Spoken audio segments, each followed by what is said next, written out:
Russia has carried out another set of airstrikes against what they claim is ISIS, but it appears from some intelligence reports that the bombers were targeting civilians in Syria and the rebels receiving arms, funding, and training from the CIA. Joining us on the KSRO Live Line is the Deputy Director of Congressional Relations with the Freedom for Defense of Democracies in Washington, D.C., Boris Zilberman. Mr. Zilberman, thank you for joining us this morning. Are you guys safe from the hurricane moving your way?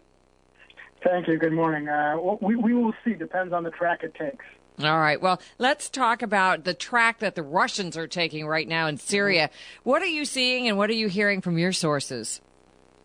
Look, it looks like that Russia is not targeting ISIS as they had claimed they would. They're targeting the Free Syrian Army, other rebel groups, and basically what they're doing is achieving two simple goals.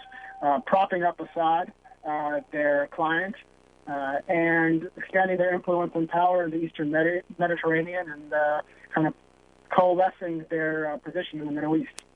So if I get this right, Putin and Obama get together. They have a big meeting about how they can work together. Then less than 24 hours later, Russia bombs the Free Syrian Army. I'm assuming that conversation did not go well between Obama and Putin. No, and it's especially when you consider that we were supposedly going to be coordinating with them, and the next thing you know, they are bombing, and there was a Russian general that showed up at the U.S. Embassy in Baghdad basically saying, we're going to start bombing, you guys should go ahead and move your planes and personnel out of the airspace. It was more of a command rather than coordination.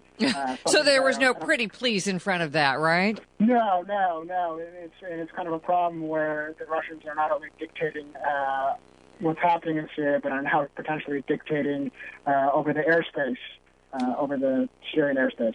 All right, so there's a couple of possibilities that come to mind for me right now. One, either the Obama administration's foreign policy is a total mess, or two, nobody has any intelligence that's going to give them accurate information, or perhaps three, maybe we're about to go to war pretty soon.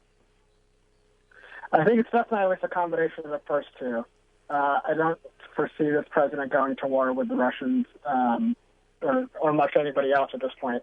I think he's trying to run out the clock over the next 15 months and try not to get into any more conflicts, even though he's left the world after 8 years in a much more precarious place than when he got here. So I think what we're going to see is Russia continue to do this, working with Iran. They set up a new coordination cell in Baghdad, of all places, where we lost a lot of blood and treasure over the past decade plus. And you see them kind of filling the void that the Obama administration has left in the Middle East.